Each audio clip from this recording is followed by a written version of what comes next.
In 2015, the Minnesota legislature created a fund to support ag research in the state.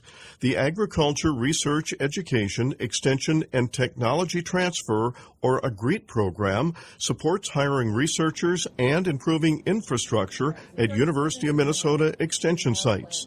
Farm groups in the state push for creation of the fund because resources for ag education has dwindled for years. For us, it really expands the research capacity that we need to answer the questions that face us in agriculture.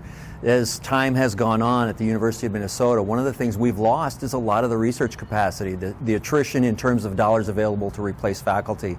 So the ability to add faculty back in these key areas for us in agriculture has been really, really tremendous. Melissa Wilson is one of more than a dozen researchers hired by the University of Minnesota and funded through the AGREETT program. She works in areas of manure management and water quality, two topics important to Minnesota agriculture. So it's really about balancing, what are the crop needs, what's growing on the land, with what we're actually applying out there. So if we can figure out what manure is actually giving us, because sometimes that changes depending on these new technologies, how we're applying it, and things like that, then we can do a much better job of balancing those nutrient needs.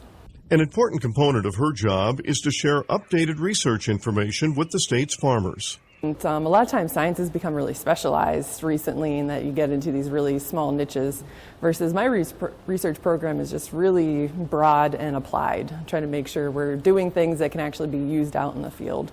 Lawmakers are once again discussing funds for the program during the current legislative session. Most ag groups are pushing for continued support. Again, we see it as a value not just for our organization, but for all of Minnesota agriculture. The kinds of positions that they've been able to bring onto the university cover everything from livestock production to crop production. So it's great for all of Minnesota ag.